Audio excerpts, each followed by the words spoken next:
So I really want to extend a warm thank you and welcome to Jim Arabito and his camera crew. Let's give him a warm welcome.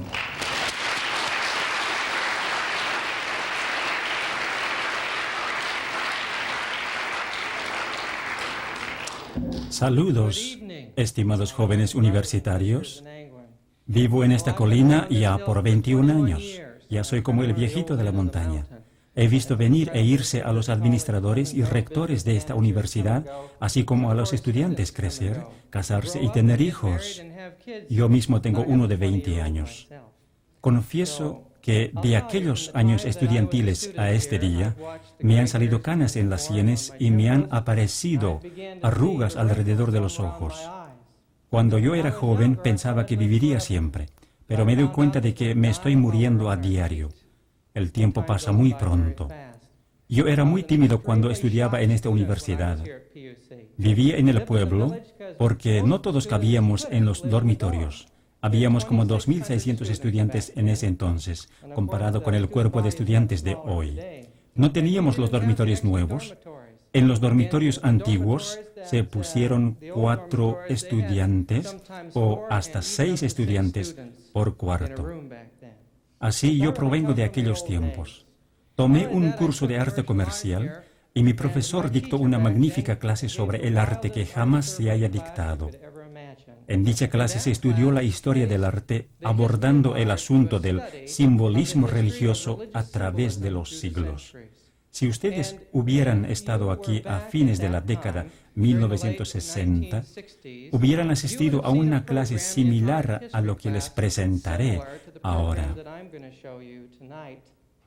Así que quiero que se imaginen que ustedes se encuentran en una clase de historia del arte, como en aquellos tiempos, que no se limita simplemente a hojear libros de historia.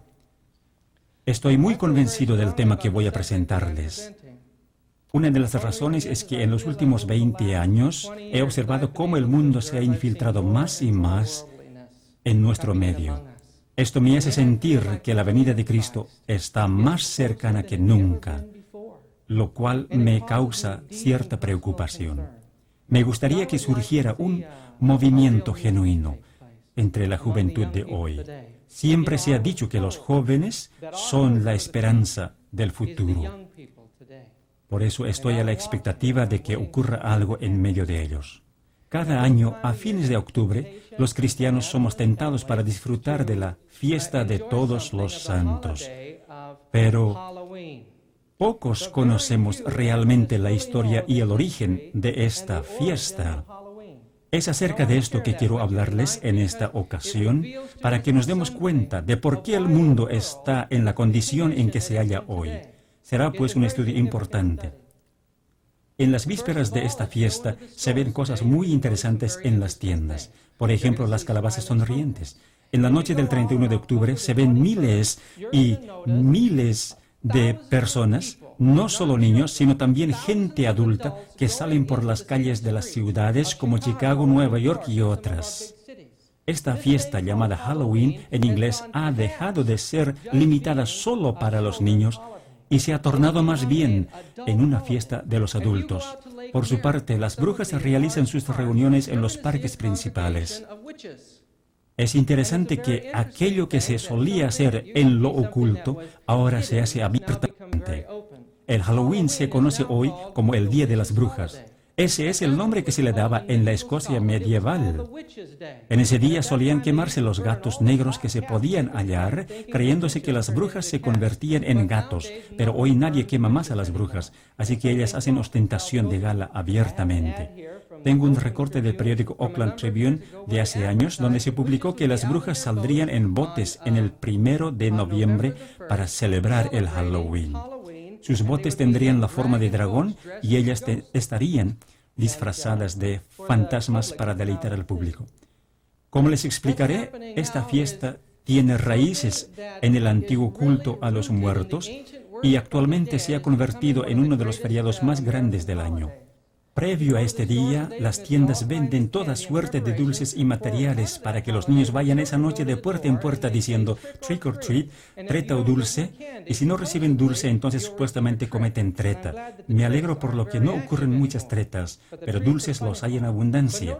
La mayoría de los niños usan disfraces espantosos, imitando a fantasmas, hechiceras, brujas y cosas parecidas. Eso da evidencia de dónde proviene esta práctica.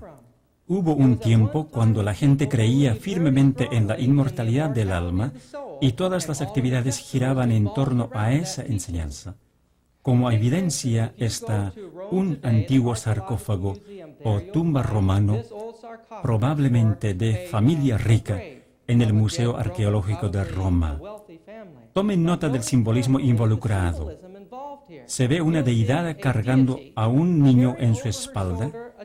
Al observar la parte inferior, se ve que ella está viajando en un carruaje tirado por dos serpientes aladas. Es evidente que este sarcófago contuvo una vez dos niños muertos. Era creencia romana de que las almas de los niños se iban al otro mundo por medio de serpientes aladas. ¿De dónde viene eso de la serpiente alada? La única ocasión cuando se hace alusión a la serpiente alada es en la historia bíblica del Jardín del Edén. Fue una serpiente quien ofreció vida a Eva si ella comía del fruto y creía en su palabra. Según una enseñanza de la hechicería, aún anterior al tiempo de Cristo, los antiguos chamanes eran médicos hechiceros. Estos médicos decían que veían a los espíritus mediante las manifestaciones, sueños o visiones, mientras se hallaban bajo el éxtasis de drogas hipnóticas. Luego hacían que la gente se vistiera de cierta manera, se maquillara el rostro, se adornara con joyas o se pusiera máscaras imitando al espíritu a fin de obtener el poder y la energía que ese espíritu ofrecía. Creían que los espíritus se hallaban en los árboles, en las plantas y en toda la naturaleza. Continuamente se hacían ceremonias y rituales con el fin de aplacar a los espíritus de los muertos. Precisamente Dios tuvo que rechazar a los hijos de Israel por haberse unido a los habitantes de Canaán en la adoración de los muertos.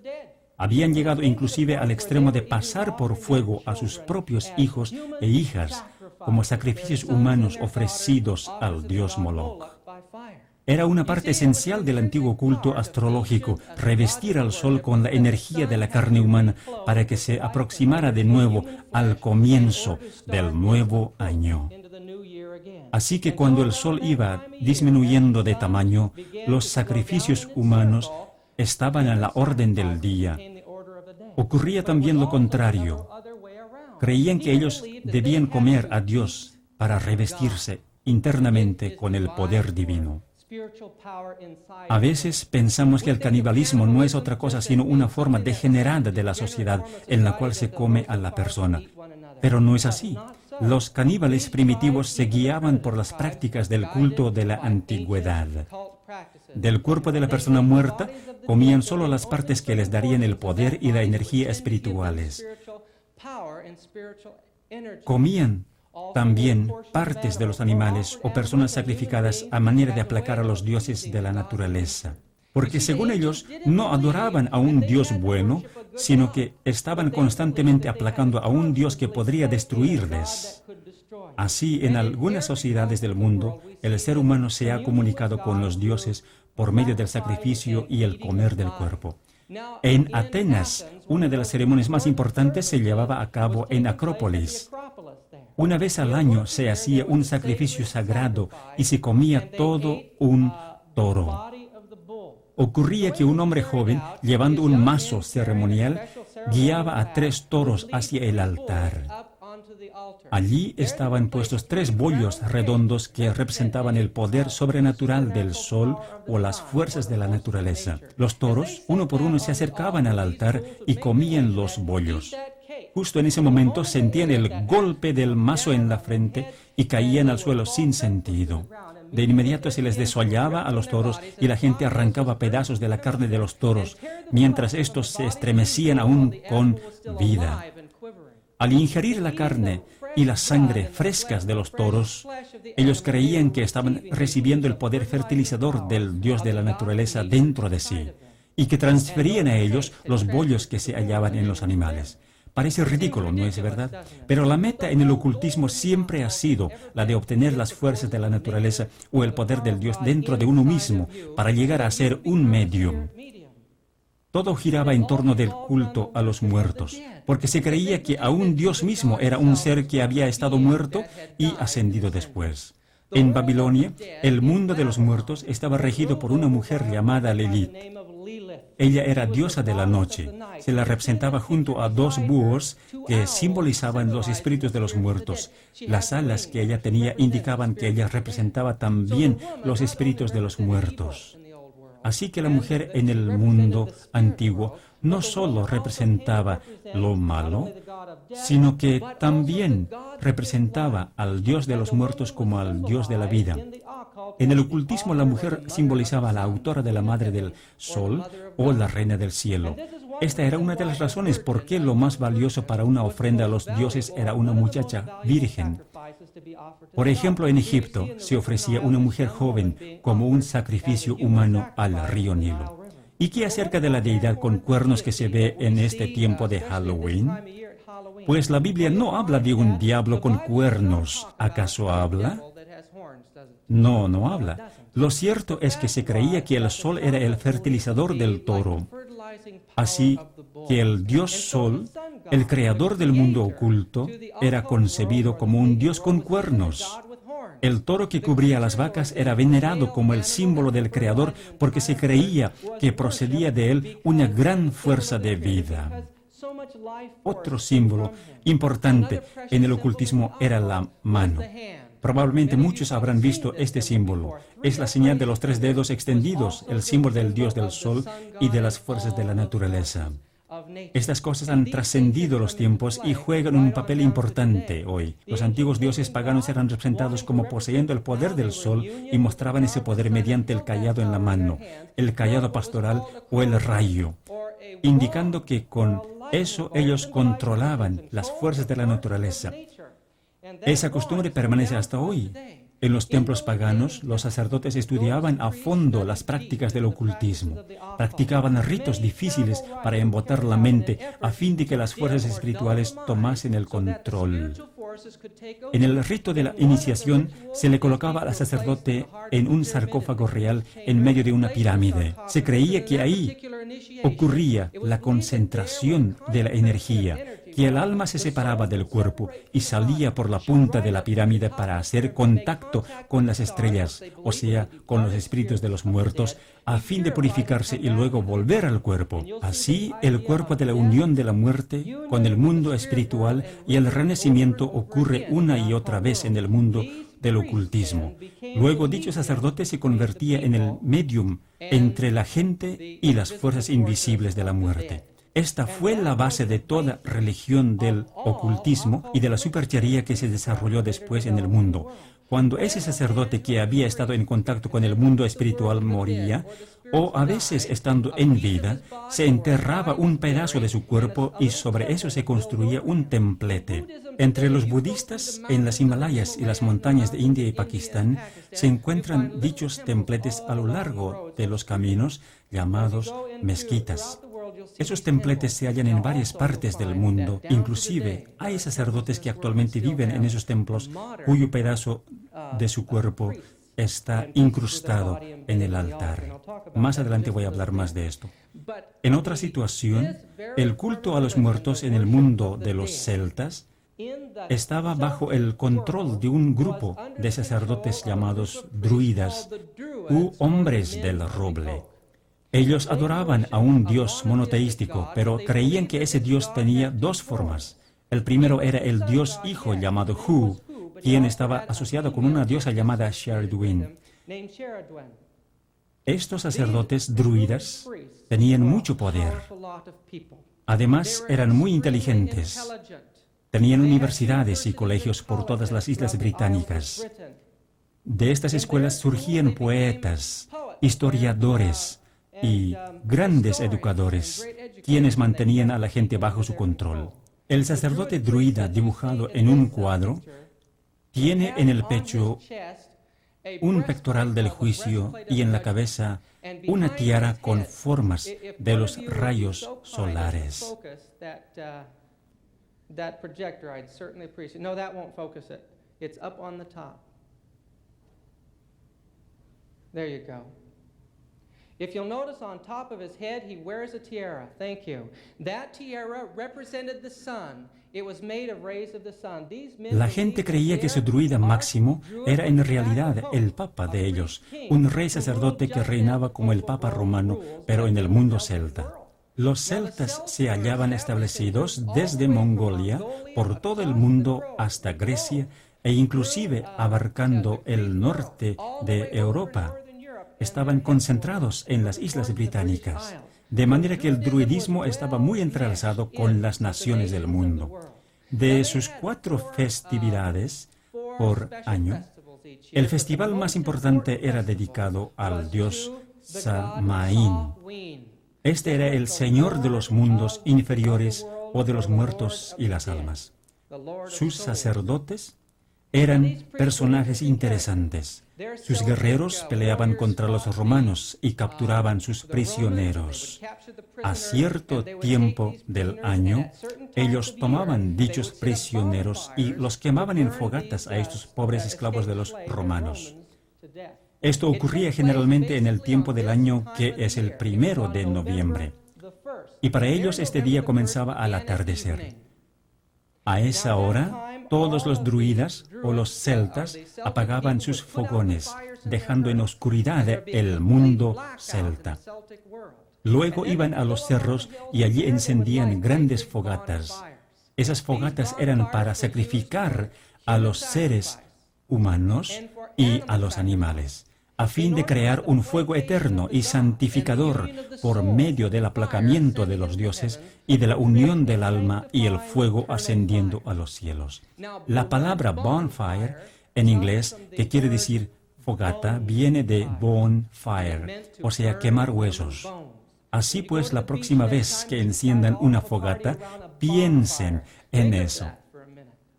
Bien, cuando los celtas estaban listos, todos iban al cerro. Ellos creían que en esa noche las almas de los muertos, los que habían muerto en ese año, serían transferidos al otro mundo, el cual, según ellos, no era el infierno. Ellos amaban a sus antepasados y a sus parientes muertos. Por eso hacían fogata para ayudarles en su camino hacia el otro mundo. En la mañana siguiente, de la fogata apagada, ellos tomaban las brasas en los escoplos de media caña, ya sea de nabo, acelga o fruta.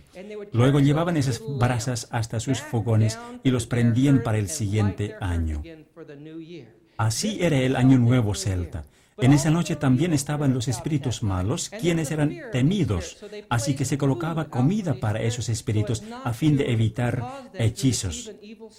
Así se originó el trick or treat, un concepto de que si los espíritus no quedaban satisfechos, la maldición sobrevendría.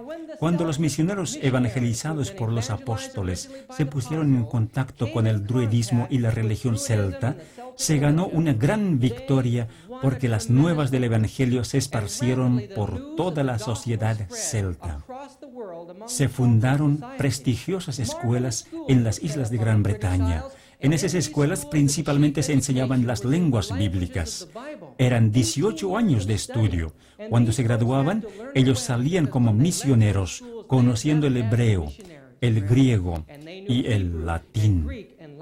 Algunos de esos monjes usaban hasta 70 diferentes alfabetos para varios propósitos. Eran genios y eruditos.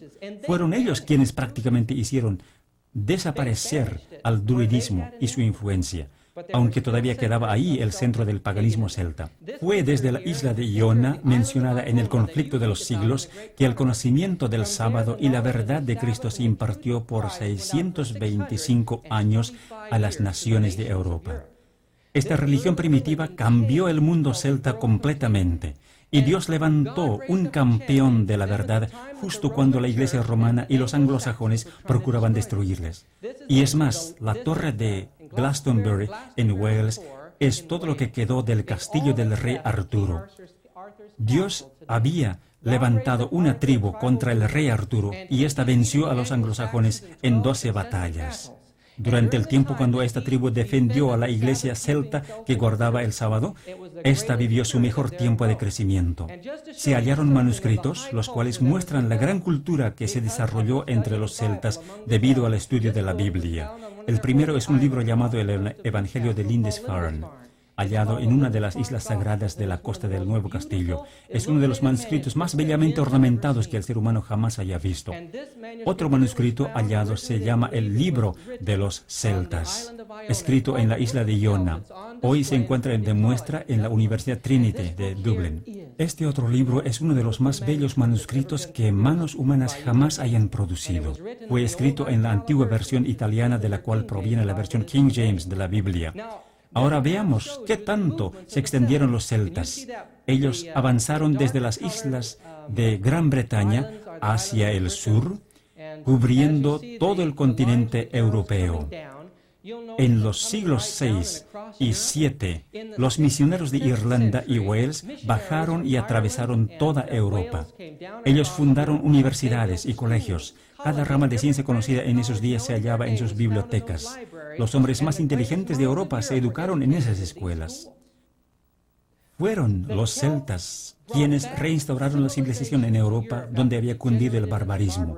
Fueron ellos quienes echaron el fundamento para el Renacimiento y la Reforma. El Occidente tiene una deuda con los celtas, guardadores del sábado de Gran Bretaña. Pero había otra forma de cristiandad que congeniaba con la mentalidad del mundo pagano.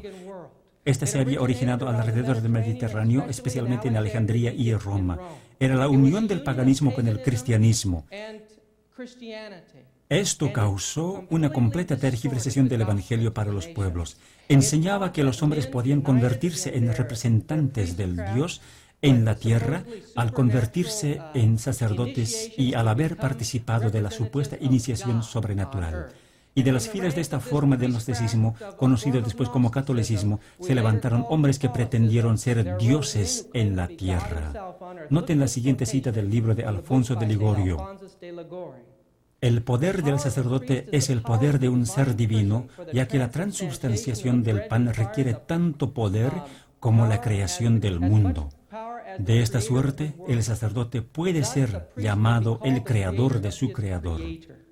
El Papa Inocente III escribió: no está de más decir que en vista de la sublimidad de sus oficios, los sacerdotes son un tanto dioses. Estos hombres creían de veras que ellos tenían el derecho y la autoridad, no solamente para destruir el cristianismo primitivo y absorberlo, sino para penetrar en el mundo pagano, absorberlo y santificarlo.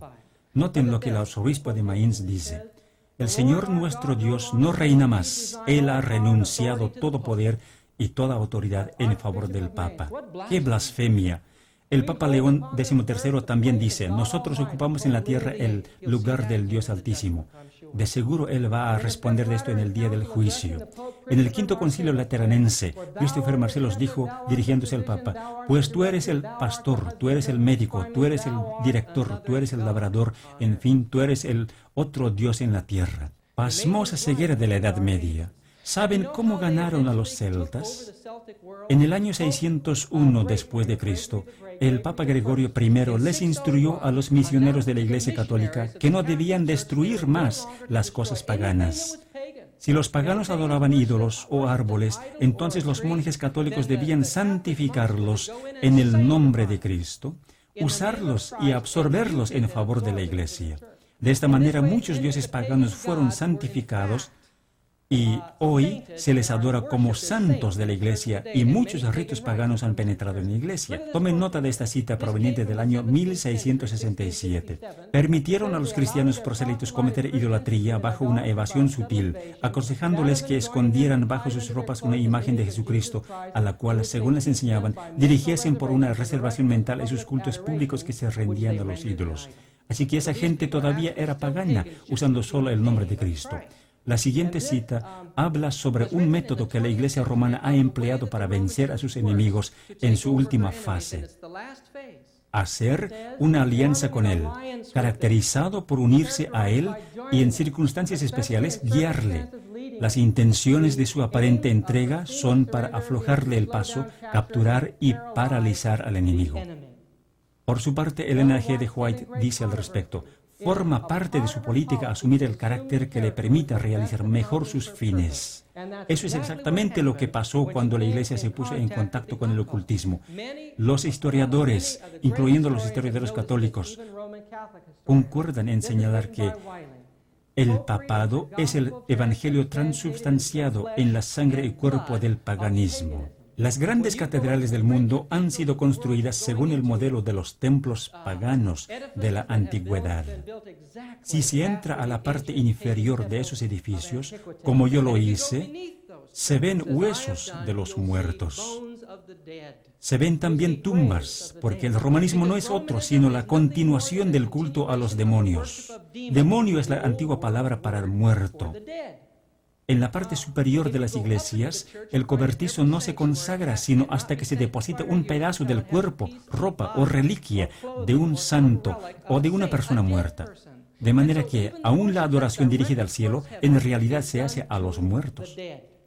A cualquier lado que uno voltee, en dichas iglesias se ven tumbas. En la Basílica de San Pedro están las tumbas de los papas, para que la gente las bese, las llore y las adore como si tales hombres estuvieran vivos. Pero la situación más repugnante de todo esto es el hecho de que se incita a las mujeres jóvenes a donar todos sus bienes a la iglesia y a tomar el voto de silencio, ir a los conventos enclaustrados, sufrir, orar y finalmente morir por las almas que están en el purgatorio. Nunca me impresioné tanto como cuando visité la Catedral de Lausanne, Suiza, y vi una gran puerta en el piso. Me di cuenta de que habían mujeres adentro. Yo quería abrir esa puerta. Algunas de ellas nunca hablaron con nadie o escuchado voz humana. Muchas de esas jóvenes en el subsuelo mueren ateas porque sus oraciones no son respondidas. Así, hay miles de mujeres jóvenes que son prisioneras de este sistema horroroso y satánico. Aquí se ven dos fotografías. En la de arriba, una dama está tocando el pie de San Pedro en la Basílica de San Pedro. En la de abajo se ve ese pie que de tanto ser tocado, besado y besado por 2000 años, tiene ya los dedos todo gastados. Esta estatua solía ser la estatua de Júpiter en el Panteón, pero ahora está en Roma y lo llaman San Pedro. Una de las cosas más repugnantes del romanismo es la misa. La misa no es la comunión cristiana, ni siquiera en lo mínimo. La misa es la continuación del acto de comer al dios de los caníbales, practicado en el mundo antiguo. El cayado que se ve en la Iglesia Católica es en realidad el mismo que el rayo, el cayado antiguo o la vara mágica. ¿Y qué acerca de la veneración a la Madre? Esto procede del tiempo de Isis, la reina del cielo. Ella dice: yo, Isis, soy todo lo que es o lo que ha sido, el fruto de mi vientre es el sol. Ella es representada como la Madonna con el niño, así como era representada Sheredwin con Hu entre los druidas. Las imágenes de Madonna y el niño fueron veneradas en muchas culturas del mundo. La imagen de Madonna se encuentra ahora en la Basílica de San Pedro. El niño que se encuentra en sus brazos es el sol. No hay duda acerca de dónde proviene el romanismo. Cuando se repasa la historia y se ve cómo tomó el paganismo y la iglesia primitiva, se tiene una escena de lo más horrible que ojo humano jamás haya visto. La práctica de los ritos del ocultismo continuó, pero dentro de la iglesia. Hay gente que, sin conocer nada de la fisiología y de las ciencias naturales, practica los ritos del paganismo que caben en su área, pero adaptados al sistema romano. Mucho de lo que se conoce de la hechicería moderna no solamente fue ideada, sino también practicada en los monasterios de Europa. En este libro que se halla en las bibliotecas, Ignatian Fireworks of the Fiery Jesuits, hay una declaración de las creencias de la flora innata de los sacerdotes católicos romanos. Se lee: yo creo en dos dioses. Uno está formado metafóricamente por el Hijo, el Padre y la Madre, de acuerdo a la generación temporal, y el otro está formado metafóricamente por la Madre y el Padre, de acuerdo a la generación temporal, como si fueran hermafroditos. Nuevamente se lee: Ellos afirman que la asiduidad de un encantador experto en las artes diabólicas puede considerarse digna de mérito, que el adivino no está obligado a restaurarse si ha consultado al diablo, ni confesarse, aun cuando haya invocado expresamente al diablo, y que es lícito consultar a un encantador. Esto indica que la Iglesia no estaba en contra de las artes diabólicas, sino que objetaba que estas prácticas se hicieran fuera de su autoridad, pues el Papa pretende ser el Dios del cielo, de la tierra y del infierno. En una pintura antigua se muestra a un santo cristiano teniendo problemas con el diablo, a quien le vence con los poderes mágicos de María. Esto es lo que se ve en la Iglesia. Se aceptan milagros, magia y antiguos ritos que provienen de la idolatría pagana. Por ejemplo, una de las órdenes más selectas de la historia de la Iglesia fue la Orden de Caballería de los Templarios. Esta orden fue fundada para proteger a los peregrinos que iban al Medio Oriente. Estando allí, ellos se pusieron en contacto con los encantadores y magos de esa parte del mundo, uniendo así la religión católica con la misteriosa religión cábala de los judíos del Imperio Árabe. Así se formó la religión secreta entre los templarios, en la que se adoptó el dualismo oriental, es decir, que Dios es tanto bueno como malo. Esta era la imagen que los caballeros templarios de la Iglesia Católica Romana besaban mientras arrojaban la cruz al suelo. Así se puso la base para la brujería moderna. Esta imagen era una divinidad hermafrodita. No fueron los paganos quienes realmente la crearon, sino fueron los miembros de la Orden de los Templarios de Roma. Cuando hubo una persecución en el siglo XIII, pues la Iglesia quería los bienes que los caballeros templarios habían acumulado, ellos huyeron a Escocia. Allí pusieron sus intereses a disposición de los sacerdotes druidas y de la masonería inoperante, formando lo que se conoce hoy como masonería. Originalmente esta era una institución católica romana a cuyo servicio siempre ha estado, y sus más altas órdenes eran confirmadas por los sacerdotes jesuitas de Roma. Ahora vean lo siguiente. Este es otro ejemplo de la unión del paganismo con el catolicismo. La religión vudú es un fenómeno interesante. Muchos de los practicantes son católicos romanos que realizan al anochecer sus prácticas supersticiosas. Es la unión del catolicismo con el paganismo. La palabra vudú está relacionada con la palabra italiana waldense, que quiere decir gente del valle. En francés se llamaban vaudois a los albigenses y valdenses, a quienes la Iglesia Católica les relacionó con vudú. Sin embargo, los vaudois eran cristianos guardadores del sábado. Ahora que les dije un poco de la historia del catolicismo y les demostré que existe una relación entre el catolicismo y el paganismo, voy a decirles cómo se introdujo la observancia del Día de Todos los Santos. Al haberse puesto en contacto con los celtas, la religión romana absorbió la religión druídica. Después que los sacerdotes druidas fueron desterrados de la sociedad, las sacerdotisas druidas, o sea, las mujeres empleadas para el oráculo y la predicción del futuro, fueron consideradas como brujas, hadas y adivinas. Sobre eso se sobrepuso a la religión de los celtas el infierno, un concepto de la religión católica.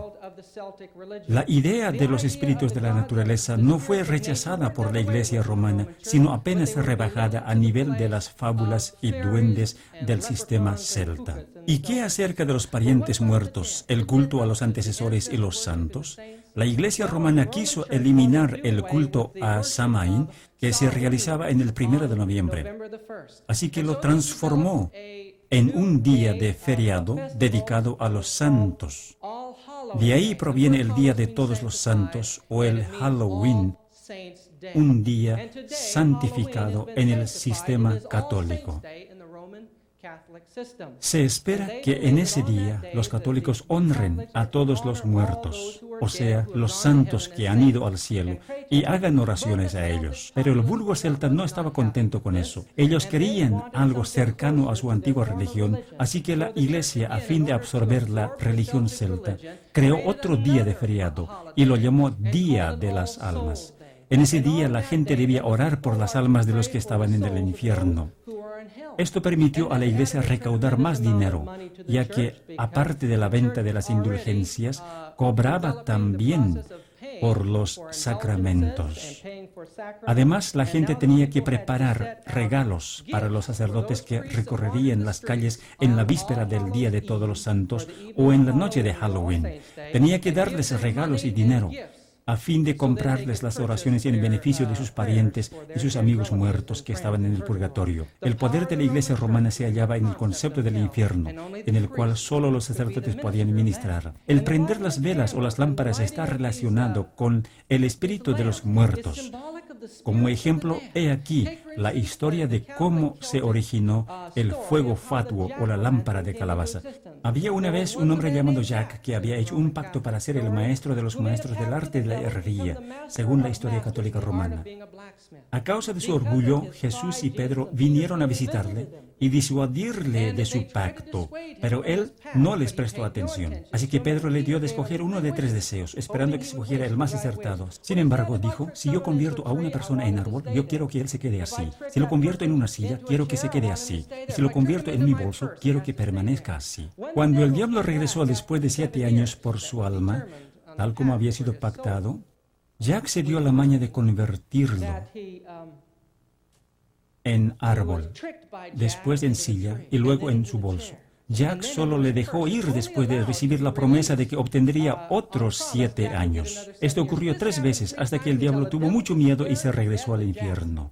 Cuando Jack murió, supuestamente él fue al cielo, pero San Pedro le dijo, no, tú no escogiste el cielo en tu deseo, vete de aquí, no puedes entrar al cielo.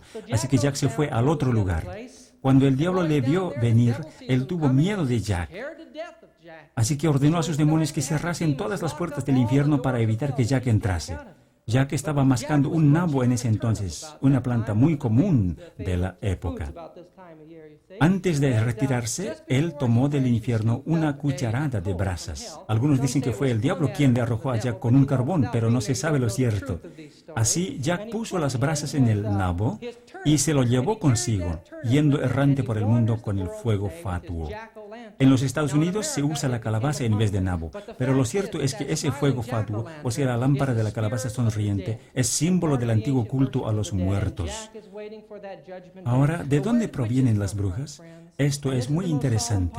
Muchos creen que la brujería surgió a mediados de la Edad Oscura o la Edad Media. ¿Quiénes eran? Algunos dicen que eran mujeres jóvenes diestras en el arte de las hierbas y brebajes y que a medida que envejecían se perfeccionaban en las artes mágicas, que era una tradición de su cultura. Por su parte, los de la comunidad les pagaban por sus servicios, ya sea por la preparación de los brebajes de amor para unir a 2 personas o las bebidas medicinales. Pero la Iglesia romana quiso eliminar a estas curanderas que competían con sus propios sacerdotes, así que ilegalizó la actividad de esta gente.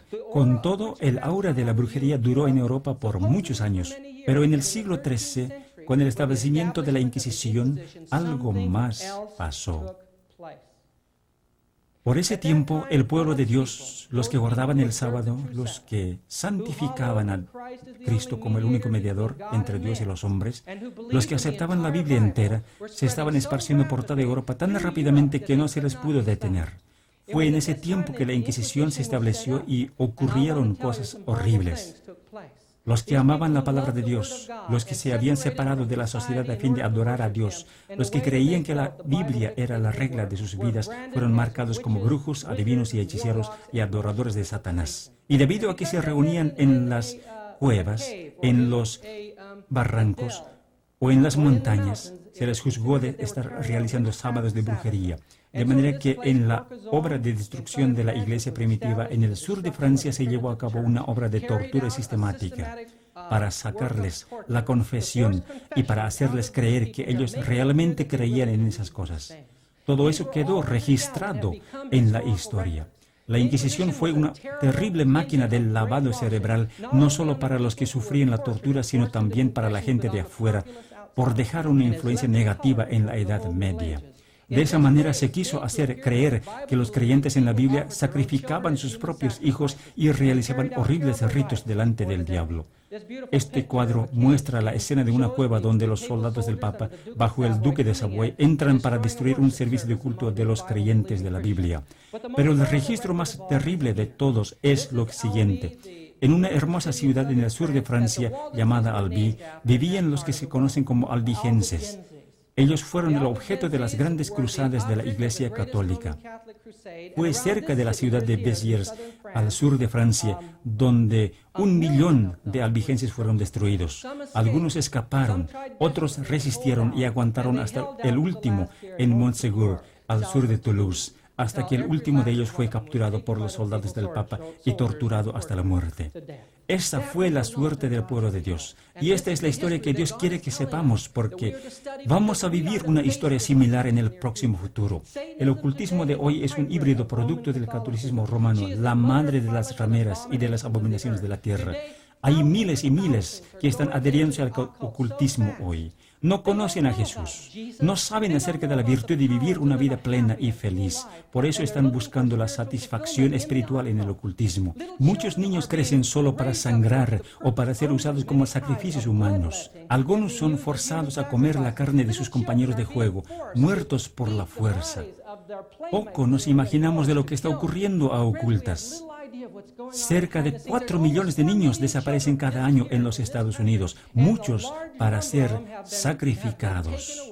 Una vez, yo estaba viendo por televisión un debate sobre este asunto y se le preguntó a un agente policial, ¿cuán frecuente es esto? Contestó que ocurría en cada ciudad. Sí, ocurre en todas partes. Es el movimiento de mayor crecimiento. Yo les digo que el Halloween no es una celebración inocente. El libro A Trip into the Supernatural, escrito por Roger Monod, habla de un grupo selecto que está detrás de la brujería y del satanismo. Habla de la adoración al mismo Satanás como un ser hermoso. Inclusive muestra un cuadro de Satanás en la sala de culto como un ser bello, no un dios con cuernos como fue inventado por el catolicismo, sino un ser hermoso. Satanás se complace con que la gente esté engañado con la teoría del chivo con cuernos que surgió en el seno de la Iglesia romana. Parece ser importante de que los demonios y el diablo no sean tomados con seriedad a fin de que los adoradores de los demonios sigan rigiendo este mundo por las décadas por venir. Roger habla con mucha seriedad. Él dice que a los espíritus les gusta inventar maneras de cómo atraer a la gente a este culto. Además, él dice en una de las páginas de su libro que aquellos que no se decidan por Cristo automáticamente harán parte del reino de Satanás. Sin duda, usted sabe de esto, lo habrá oído por la radio, lo habrá visto en la televisión y en otros medios. El mundo está llegando a su fin. En todo esto, Satanás está burlándose y riéndose de los que son llamados por Dios para desenmascarar la invasión del espiritualismo y del crecimiento del poder papal. Satanás hace todo porque sabe que no haremos nada, que somos impotentes, que ni siquiera creemos totalmente en la palabra de Dios y menos avanzamos en el poder de su espíritu. Un disco fue grabado por Black Sabbath, un grupo de jóvenes universitarios de Loma Linda. Eran adventistas del séptimo día, como se percibe por el disco y por las palabras. Mediante este disco, ellos se burlan de mí y de ustedes. Muestran a 3 mujeres gordas de mediana edad representando los 3 ángeles. Están sentadas sin hacer nada, como en la condición de la Odisea. Están jugando a las cartas y fumando cigarrillo. Son parte del mundo. Esto me disgusta mucho. Me disgusta el diablo que se ríe de nosotros por nuestra impotencia. El papado está creciendo hoy, pero Dios ha llamado a su pueblo, le ha dado un mensaje que proclamar y le ha mandado revelar la impiedad del hombre de pecado. ¿Quién está revelando dicha impiedad? Casi nadie. Pocos se preocupan de ello. Estamos en plena guerra. Somos el remanente de la Iglesia de Dios en todos los tiempos. Al final, como dice Apocalipsis, estaremos enfrentando al mismo diablo. Las señales se están cumpliendo, mis amigos. Queda poco tiempo. No sé si ustedes van a vivir hasta ser de mi edad, porque puede ser que no haya otra década en el mundo. Si para algo van a usar lo que estudian en esta universidad, úsenlo para la obra misionera y la gran obra que Dios jamás haya encomendado al ser humano. Es decir, den el mensaje final de advertencia ahora en este tiempo del fin. Dejen de lado la frivolidad y la necedad de este mundo. Muchas gracias.